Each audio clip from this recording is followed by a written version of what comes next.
여러분 반갑습니다. 오늘 방송을 시작하겠습니다. 오늘 방송할 내용은 직장 퇴직연금제도 DB형, DC형 제도 장단점을 한번 살펴보고 구독자 중에 누가 질문을 했어요. 경영 성과급 DC 제도에 대해서 한번 알아볼까요? 여러분이 그 연말에 성과급을 받잖아요. 그죠? 이 성과급을 여러분이 그 DC형, DB는 안 됩니다. DC형 퇴직연금 계좌에 넣을 수 있거든요. 역시 주식형 ETF로 운용을 할 수 있습니다. 그래서 어떤 구독자가 질문을 했는데, 자, 이 자료는 그래서, 그 구독자 A회사의 노동조합의 정보 제공 목적으로 작성했습니다.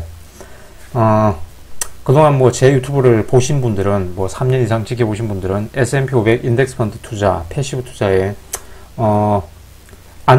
안전이라고 하기에는, 좀 어폐가 있죠. 그죠? 주식은 어쨌든 위험합니다. 그죠? 원금 손실이 발생할 수 있습니다. 하지만 S&P 500 ETF 같은 경우에는 15년 이상 보유 시 손실률이 0%에 도달한다 그랬죠. 그리고 시장 수익률 정도는 얻을 수 있습니다. 아무튼 이 A 회사의 노동조합, 이 조합원들은 주식을 안 해본 사람도 있겠죠. 그래서 주의 잘 읽어보셔야 돼요. 자, DC형 퇴직연금을 주식형 펀드나 ETF로 운용 시 실적에 따라 여러분이 그 운용을 잘하고 못하고 실적에 따라 손실이 발생할 수도 있습니다. 그래서 위험자산 투자는 신중을 기하시고 전문가와 상의 후에 신중하게 결정하시기 바랍니다. 자, 그래서 미리 결론을 또 내리면, 자, 30년 뒤 이 A회사 종업원들은 30년 뒤 퇴직 시 일시금 퇴직급여자, 이 지금 A회사는 퇴직연금 제도를 도입하고 있지 않아요. 일시금 퇴직급여 제도를 여전히 유지하고 있습니다. 되게 큰 회사던데 30년 뒤에 퇴직할 때 일시금 퇴직급여자 김철수와 기존 제도를 운영하는 겁니다. 김철수는 그냥 퇴직금을 일시금으로 받아요. 그리고 이제 퇴직연금을 도입했을 때 DC형 퇴직연금 김영희의 퇴직자산 차이를 살펴보면, 자, 30년 뒤에 김영희는 퇴직금이 7억 1,900만 원이 되는데 김철수는 일시금 퇴직금 4억 1,100만 원을 받아 나옵니다. 차액 차이는 3억 700만 원 가까이 나네요. 그리고 아까 이 성과급 있죠. 성과금도 DC형 같은 경우에는 DC형 퇴직연금 계좌에 넣을 수 있다고 그랬잖아요. 그죠? 그리고 주식형 펀드로 운영할 수 있습니다. 그렇게 했을 경우 김영희는, 자, 성과급을 퇴직 계좌에 넣어가지고 DC형 퇴직 계좌에 넣어가지고 김영희는 운용을 했습니다. S&P 500으로. 그럴 경우 김영희는 4억 3천만 원을 벌어 나오고, 김철수는 그냥 이 성과급을 역시 그냥 절반만 미국 직투로 운용한 거예요. 그래서 김철수는 3억 7천만 원을 벌어오고 둘의 차액 차이는 약 6천만 원 가까이 난다. 그러면 먼저 DB형을 선택할 것이냐, DC형을 선택할 것이냐, 무엇을 선택할 것이냐, 미리 결론 내리는 거니까 일단 뭐 자세히 알 필요는 없습니다. DB가 뭐냐, DC가 뭐냐 자세히 알 필요는 없는데 뒤에 자세히 설명하겠습니다. 자, 여러분은 투자 수익률로 회사의 연봉 상승률을 이길 수 있다. 그러면 DC형을 선택하는 게 좋겠죠. 여러분이 주식형 펀드로 직접 운용하는 거예요. 그런데 나는 투자 수익률로 회사의 연봉 상승률을 이길 수 없다. 그러면 DB형 선택하는 게 좋겠죠. 자, 그래서 연봉 상승률이 높으면 그냥 안전빵으로 DB형 선택하시고, 연봉 상승률이 물가 상승률 이하다. 그러면은 DC형을 선택하는 게 좋겠죠. 하지만 DC형을 선택하더라도 물가 상승률을 못 이기는 그런 최악의 경우도 있습니다. 여러분이 그 운용을 잘못하면. 자, 그래서 DB형의 경우 기존 일시급의 퇴직금 제도와 별 차이는 없죠. 뭐 큰 차이는 없는데 뒤에 뭐 미세한 차이는 조금 이따 설명할게요. 여기서는 그래서 저 A기업의 종업원들이 DC형 퇴직연금 제도를 중점적으로 물어봤으니 요 제도에 대해서 DC형 퇴직연금 제도를 중점적으로 살펴보겠다. 왜 그러냐면 이 연말에 성과급이 돈을 한꺼번에 많이 받잖아요. 그죠? 그러면 세금과 근로소득세와 4대 보험료가 빠져나갑니다. 예를 들어 뭐 1,000만 원 받으면 약 11% 정도가 근로소득세로 빠지고, 또 거기서 한 4% 정도가 4대 보험료로 빠져나갑니다. 그러니까 아깝죠. 그죠? 세금과 그런 준조세가 아깝습니다. 그런데 경영성과급을 DC형 퇴직연금 계좌에 넣으면, 자, 근로소득세가 과세이연되고 나중에 이제 퇴직연금으로 받을 때 당연히 근로소득세가 부과 안 되고 이연퇴직소득세가 부과되거든요. 자, 그래서 그 세율이 훨씬 적어요. 근로소득세보다. 역시 조금 이따가 자세히 살펴볼게요. 그래서 지금 현재 A 회사의 퇴직급여 제도의 운영 상황은, 자, A 회사는 일시급 퇴직급여 제도를 현재 시행 중입니다. 그리고 A 회사 종업원들은 대개 근속연수 몇 년 차 되면 주택 마련을 위해서 퇴직금 중간 정산을 한다고 하네요. 뭐 5년 차, 뭐 10년 차 그렇게 되면 퇴직금 중간 정산해가지고 집 사는데 못 한답니다. 그리고 A 회사는 자녀 대학 등록금이 지원되지 않나 봐요. 그래서 자기의 퇴직금으로, 장래의 그 퇴직금으로 무이자 담보대출을 받고, 그리고 퇴직 시에 이렇게 정산하고 있나 봐요. 이런 거는 사실 최악이죠, 그죠? 최악이죠. 자녀의 대학 등록금을 자기 퇴직금으로 이렇게 충당해준다. 뭐 썩 좋은 방법은 아닙니다. 요즘 뭐 대학생들 등록금 등록금 대출, 학자금 대출 금리도 굉장히 싸던데 약 1.7%밖에 안 하고요. 자, 대학 들어갔으면 자녀들한테 그냥 등록금 대출 받아서, 학자금 대출 받아서 학비 충당하고, 꼭 그렇게 여러분이 부모로서 자녀의 어떤 이 학비를 보태주고 싶으면 퇴직금으로 등록금을 무이자 담보대출 받아서 주지 말고 차라리 이 돈은 자녀한테 생활비로 주는 게 낫겠죠, 그죠? 무리해서 알바하느라고 공부할 시간 빼앗기는 것보다. 자녀는 대학 등록금을 학자금 융자를 받고, 부모는 그냥 퇴직금으로 무이자 담보대출을 받아서 그냥 생활비에 보태는 게 낫겠죠. 꼭 도와주고 싶다면. 물론 이런 것도 자녀가 이제 20세 이상 이렇게 성인이 됐으면 자녀의 대학 등록금이나 공부에 필요한 자금은 스스로 어떻게 마련해 봐야 되겠죠, 그죠? 자, 그래서 먼저 A 회사의 연봉 총액 상승률을 살펴보면, 자, 근속연차 10년차 종업원 홍길동의 경우는 2013년에 연소득 총액이, 연봉 총액이 3,800만 원이었고 2022년에는 7,300만 원이었대요. 그래서 연봉 상승률을 이렇게 계산해 보면, 자, 복리로 연봉리로 연봉은 6.75%씩 매년 상승하고 있습니다. 하지만 이게 30년 동안 이렇게 쭉 상승하진 않겠죠. 그래서 이 A 회사 호봉급 테이블을 한번 살펴봤어요. 그러니까 호봉급이 전형적인 하후 상박의 구조를 갖고 있대요.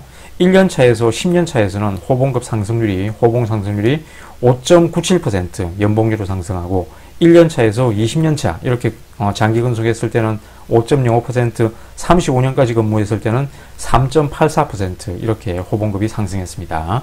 그래서 A 회사 30년 근속 연봉 총액 상승률은 저렇게 하후 상박의 예에 따라서 보수적으로 그냥 연 5%로 상정하겠습니다. 그러면 이제 먼저 퇴직연금 제도란 무엇인가? 자, 먼저 퇴직연금이 도입 사업장 비중을 한번 살펴볼까요?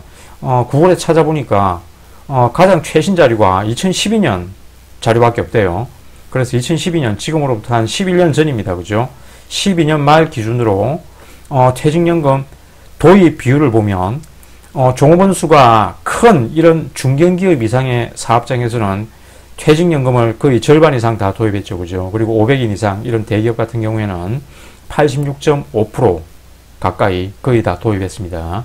위 자료가 이제 2012년 자료인데 지금은 이제 2023년 11월이니 저때에 비해서 100인 이상의 이 사업장 퇴직연금 가입 비중은 훨씬 더 증가했겠죠. 그죠? 500인 이상 사업장은 거의 아마 90% 이상 될 것이라고 봅니다. 2020년에 홍남기 경제부총리가 그때 전국 모든 공공기관에 퇴직연금을 도입하겠다라고 이 정책 발표를 했는데 그 이후에 감감무소식이다. 그럼 먼저 이 퇴직연금 제도, 그때 A 회사의 조합원들이 퇴직연금 제도 자체를 모르는 사람도 많으니까 퇴직연금 제도가 어떤 제도냐면, 자, 기존에 우리나라가 퇴직금을 그냥 회사가 이렇게 적립하고 퇴직할 때 일시불로 이렇게 줬죠.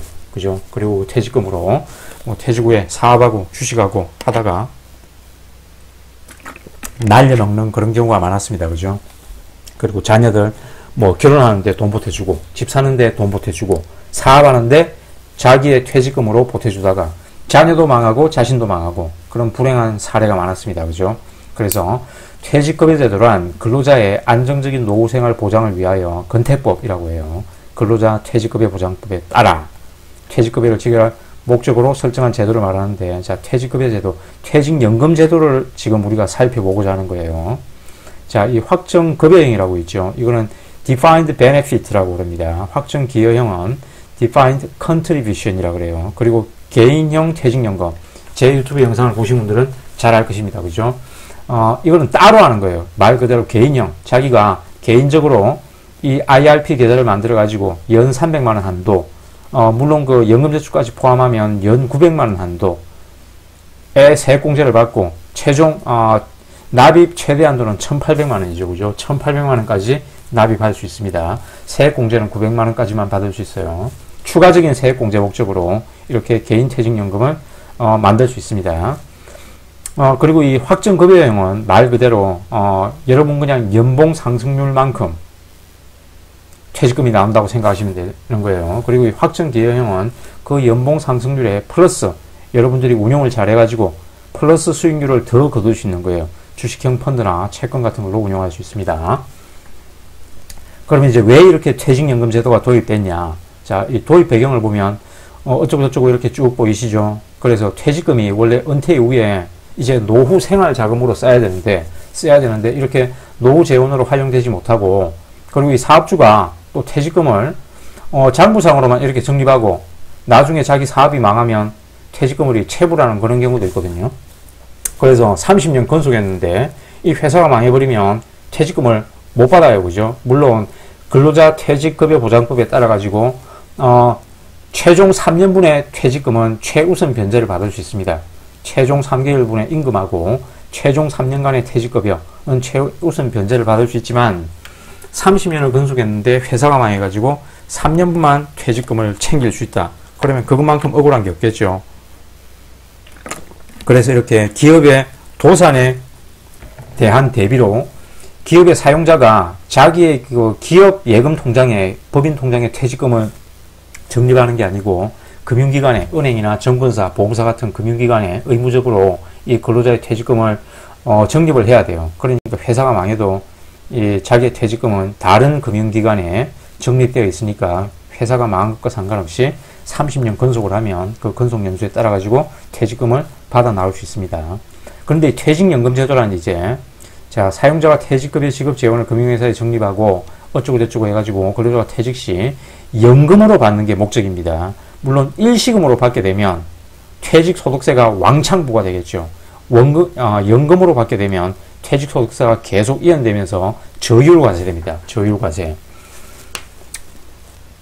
자, 그래서 요건 한번 살펴봤고, 그리고 이제 이렇게 사용자와 근로자가 이 부담금을 이렇게 적립해가지고 근로자는 이 추가 부담금을 또 자기가 나는 예적금을 안 하고 퇴직금 계좌에 넣어가지고 내 퇴직금으로 노후 재산을 늘려가지고 내 노후를 대비하겠다 라고 생각하는 깨어있는 근로자가 있으면 추가 부담금을 이렇게 자율적으로 납입해도 돼요.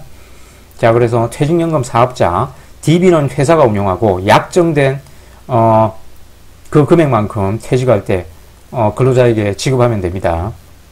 그리고 DC형은 이제 근로자가 직접 운용을 해야 돼요. 그래서 이 퇴직연금 도입을 망설이는 회사들을 보면 이 근로자가 이렇게 운용에 자신이 없는 그런 경우가 많겠죠. 그죠? 특히나 뭐 주식형 펀드로 자기 자산을 운용해 보지 못한 그런 사람들은 이 퇴직금 이 어떻게 운영해야 될지 몰라가지고 그냥 누가 아무나 이렇게 추천하는 그런 펀드들 가입했다가 10년째 뭐 손실이거나 그런 사람들도 많죠. 그죠? 그 실제로 이 DC형 퇴직금의 연평균 수익률을 보면 이 가입자 연평균 수익률을 보면 약 2%에서 3% 정도밖에 안 돼요. 은행 예금 이자만도 못한 그런 경우가 많습니다. 근데 이제 제 유튜브 영상을 이렇게 쭉 보신 분들은 DC형 퇴직급여 계좌에서 S&P 500 인덱스 펀드로 운영해가지고 연 10% 정도 수익을 달성할 수 있는 그런 사람들은 많이 있습니다. 그죠? 자, 그리고 이 개인형 IRP에 추가적으로 이제 돈을 더 넣어가지고 이 DC형 말고 자기가 추가적으로 노후 재산을 더 증액하고 싶은 사람은 IRP를 하나 더 운용해도 된다 그랬죠. 그래서 이제 이 연금으로 수령해야 되는데 이 IRP 같은 경우에는 만 55세 이상에 이제 연금으로 수령해야 되고 이 DC형 퇴직연금 같은 경우에는 이제 자기가 퇴직에서 나올 때 일시금으로 받아도 되고 연금으로 수령해도 됩니다. 그럼 이 운용 구조를 이렇게 살펴보시면 이제 회사가 이 연금 규약에 따라 이제 운용 관리 기간 저기 보면 정권사나 은행, 보험사 그런데 이제 운용 관리 기간에 퇴직금을 적립해야 돼요. 그리고 이 자산관리기관은 부담금을 수령해가지고 자기가 이제 운용 지시를 받아가지고 이 가입자한테 운용 지시를 받아가지고 자산 보관 관리를 하고, 그리고 이제 이 원리금 보장이라는 거는 이제 예금이나 채권형 펀드 같은데 들어가 있는 거예요. 그리고 실적 배당 같은 경우는 이제 주식형 펀드로 운용하는 겁니다. 대개 원리금 보장형 같은 경우에는 대개 물가 상승률을 못 이긴다고 보면 됩니다. 자, 그래서 운용관리기관 이렇게 쭉 보시면 은행, 증권사, 생명보험사, 손보사, 근로복지공단 이렇게 쭉 되어 있죠. 그런데 이제 이렇게 DC형으로 운용하시려면 이 증권사를 선택하시는 게 좋아요. 그래, A 회사에 이제 그 조합원들이 퇴직연금 제도를 도입하게 되면 여러 이런 금융기관이 컨소시엄 형태로 그 회사에 들어올 겁니다. 은행도 들어오고, 증권사도 들어오고, 생보사도 들어오고. 그래서 되게 이렇게 큰 이런 세 개의 금융기관을 컨소시엄 형태로 묶어가지고 DB형을 선택하는 사람은 대개 은행이나 생보사를 선택하고, DC형을 선택하는 사람들은 증권사를 선택하게 되겠죠. 그죠?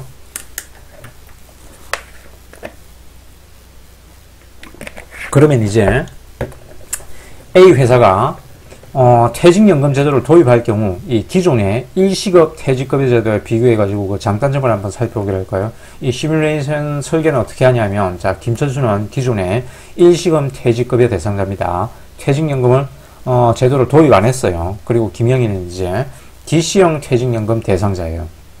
자, 미리 결론 내리면 30년 뒤에 퇴직 시 김철수와 김영희의 퇴직자산 차이는 김영희가 7억, 김철수가 4억입니다. 차액은 김영희가 3억을 더 벌었어요. 그리고 이 성과급을 역시 김영희는 DC형 퇴직계좌에 넣어가지고 반액만 넣은 거예요. 1000만원 받았으면 500만원은 쓰고 500만원만 DC형 퇴직연금 계좌에 넣어가지고 S&P 500 인덱스 펀드로 운용한 겁니다. 그러면 영희의 재산은 4억 3천만원이 되고, 철수는 그냥 역시 1000만원 받아가지고 반액은 500만원은 쓰고 500만원은 이제 미국 지수, 미국 주식 직접 투자를 한 거예요. 미국 직투 계좌에서 S&P 500 인덱스 펀드로 운용한 겁니다. 그럴 경우 이 철수는 또 세금 부담이 많겠죠. 그죠? 그래서 차액은 5,900만원 김영희가 더 벌었네요.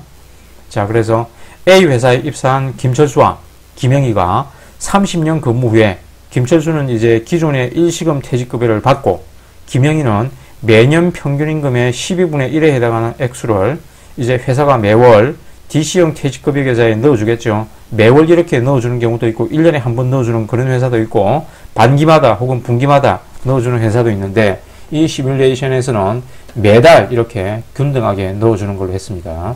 넣어가지고 영희는 미국 인덱스 펀드 S&P 500 ETF로 30년을 운용했습니다. 그래서 입사 1년차 현재 김철수와 김영희의 연봉 총액은 4천만원입니다. 4천만원. 자, 연봉 상승률은 위에서 봤듯이 5%로 상승할게요. 그러면 먼저 일시금 퇴직급여 대상자 김철수의 30년 후 퇴직금 자산은 얼마가 될까를 살펴보면, 자, 4천만원, 연소득이 4천만원입니다. 그죠? 그럼 1개월분 평균임금은 나누기 12하면 330만원이 돼요. 그래서 30년 이렇게 쭉 근속했을 경우, 자, 30년 곱하기 30년 동안 이제 평균임금은 30년 이렇게 연봉이 5%씩 이렇게 쭉 계산됐으면 30년 차에 김철수는 월 평균 임금이 1,300만원이네요. 곱하기 30년 하면 4억 1,100만원이 됩니다. 그런데 이제 김철수가 A 회사 일반 조합원들처럼 입사 5년 차에 주택마련을 위해서 퇴직금을 중간정산 해버렸다면, 자, 2천만원이 그러면, 자, 5년 차에 중간정산을 해버리면 퇴직금이 2천만원 정도 나오네요. 이거 가지고 집 사는데 보탰습니다. 그죠? 뭐, 집값이 5억, 10억 할 텐데, 2천만원 퇴직금 중간정산 해가지고, 뭐, 큰 보탬이 됐을까요? 안 하는 게 낫겠죠. 그죠? 퇴직금 중간정산, 웬만해서는 하지 마세요. 아무튼 2천만원을 중간정산하여 집 사는데 보태고, 나머지 이제 25년 기간 동안 퇴직금은, 이렇게 적립하게 되면, 그러면 3억 4,300만원이 된다. 약 1억 손실이 발생했네요. 그죠? 약 1억 정도. 아니면 한 7천만원 정도 손실이 발생했네요. 그죠? 중간정산 해버리면 퇴직금이 7천만원 정도 줄어듭니다. 그죠? 중간정산 안 한 거하고 비교해 봤을 때. 그러면 이제 DC형 퇴직연금 대상자 김영희를 보면, 자, 김영희는 매년 1개월분의 평균임금을 이제 12등분 해가지고 DC형 퇴직연금 계좌에 이렇게 납입하고 S&P 500 인덱스 펀드를 매수를 했어요. 매수를 운영할 경우 먼저 몬테카를로 시뮬레이션 해가지고 연평균 수익률을 한번 구해볼까요? 연평균 수익률. 자, 여기 자, 이 포트폴리오 비주얼라이저 보이시죠? 포트폴리오 비주얼라이저 몬테카를로 시뮬레이션 들어갔습니다. 자, 일단 이 수익률을 MWRR 요 적립식 투자의 이 적립식 투자의 연평균 수익률 MWRR을 구하기 위해 적립금액은 임의로 설정했습니다. 그냥 매달 이렇게 $1000씩 이렇게 투자하는 걸로 할게요. 그리고 이 시뮬레이션을 해보고 MWRR, 이 Money Weighted Rate of Return이라고 그러죠. 적립식 투자의 연평균 수익률입니다. 구한 후에 다시 이제 김영희의 구체적 월 적립금을 매년 5%의 연봉 인상률에 맞춰가지고 30년 뒤에 최종 퇴직연금 자산을 알아보겠습니다. 자, 그래서 이렇게 자, 몬테카를로 시뮬레이션 해보면 자, 매달 이렇게 $1000씩 적립하는 겁니다. Initial amount는 $1000고 매달 Contribute Fixed Amount Periodically 보이죠? 매달 이렇게 $1000를 monthly 매달 적립 투자하고 30년을 운용하는 거예요. 자, 그리고 US Large Cap이라고 보이시죠? US Large Cap S&P 500 인덱스 펀드라고 생각하시면 돼요. 여기에 100% 이렇게 투자하는 겁니다. S&P 500 인덱스 펀드에 100% 몰빵하는 거예요. 물론 이 퇴직연금 계좌에서는 DC형 퇴직연금 계좌에서는 30%는 안전자산을 운용해야 되는데 그거는 뭐 다음 시간에 한번 살펴보기로 하고 일단 S&P 500 인덱스 펀드에 100% 투자했을 경우 연평균 수익률이 얼마나 될까를 살펴보면 런 시뮬레이션을 해보면 자, 여기 보시면 자, 이 시장 상황이 아주 안 좋은 하위 10분위 같은 경우에는 연평균 수익률이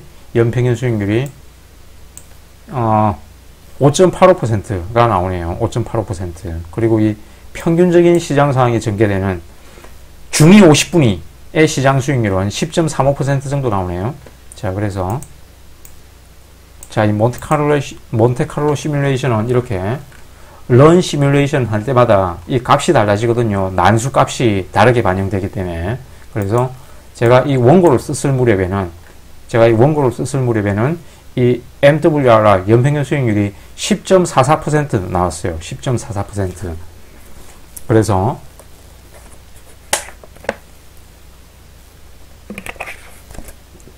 김영희 같은 경우에는 S&P 500 인덱스 펀드에 월 적립식으로 이렇게 투자했을 때 30년 동안 연평균 수익률이 10.44% 정도 나오더라 라는 것을 가정해 가지고 영희의 최종 자산을 살펴보겠습니다. 그래서 이렇게 30년 동안 시장 상황이 아주 안 좋은 이 하위 10분위 같은 경우에는 이 정도 수익률이 나오려면 거의 뭐 3년 주기로 2008년 금융위기 같이 자산이 반토막 나는 그런 상황이 전개되는 최악의 상황이어야 됩니다. 이 30년 동안 이렇게 꾸준히 적립 투자를 했다면 이 정도 수익률은 나오거든요. S&P 500 인덱스 펀드에 투자를 했다면. 그래서 평균적인 시장 상황이 전개되는 중위 50분위의 연평균 수익률은 요 10.44% 요 수익률을 가지고 김영희의 30년 후 퇴직연금 자산을 시뮬레이션 해보겠습니다. 자, 그래서 S&P 500 인덱스 펀드 30년 보유수 이 변동성은 표준 편차라고 그랬죠. 표준 편차. 거의 1% 범위로 줄어들기 때문에 위 50분위 수익률과 유사하게 연평균 수익률이 나온다. 이 켄 피셔의 저서에서 발췌한 내용입니다. 이렇게 30년 투자했을 때 이 주식 100%죠. 요 여튼 이걸 무슨 색이라고 그러지? 브라운이라고 그러나? 이 여튼 브라운이 아무튼 이 표준 편차인데 1.4%죠. 그죠? 거의 변동성이 줄어든다고 볼 수 있어요.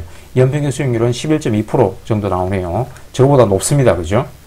하지만 요 연평균 수익률 10.44% 가지고 영희의 30년 후 최종 자산을 이제 시뮬레이션 해보면 자, 1년차 사원 김영희의 연봉은 4천만 원이고 그의 연말의 평균 임금은 333만 원이라고 했죠. 이를 12등분하면 매달 27만 7천 원을 회사가 영희의 DC형 퇴직연금 계좌에 넣어줘야 됩니다.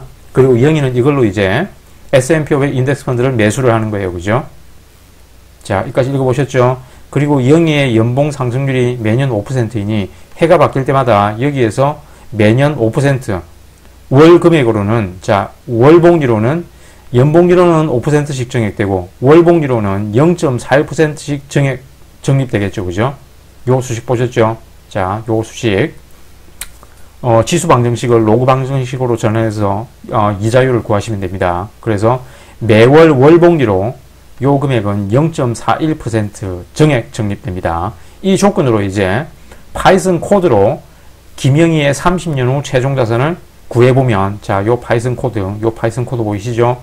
그러면 김영희의 30년 후에 이 퇴직연금 계좌의 퇴직 적립금은 7억 1,900만 원이 돼요. 김철수보다 퇴직 자산이 3억 700만 원이 더 많다. 자, 엑셀 노가다를 하려고 하니까 너무 수식을 많이 넣어가지고 그냥 파이썬 코드를 이렇게 짜봤습니다. 그래서 영희는 7억 100만 원을 벌었고 철수는 철수보다 3억 700만 원 더 많이 벌었다. 영희가 DC형 퇴직연금 계좌를 운영했을 때. 자, 지금 시간이 25분 지나고 있는데 시간 관계상 일단 요까지만 살펴보고 끊고 내일쯤 다시 2편 영상을 제작하겠습니다. 블로그 원고를 완성했으니까 그 A회사 조합원들은 블로그 원고를 한번 읽어보시고 이 영상의 나머지 부분은 내일 영상을 제작해가지고 업로드 하겠습니다. 유튜브에. 요 파이썬 코드 보셨죠? 그래서 영희의 이 30년 후에 최종 자산이 7억 1,900만 원이 됩니다. 이하 이제 이 경영성과급 DC 제도의 활용은 내일 살펴볼게요. 자, 블로그 원고는 정리되어 있으니까 그냥 한번 읽어보시면 됩니다. 이상 오늘의 방송을 마치겠습니다. 시청해 주셔서 감사합니다.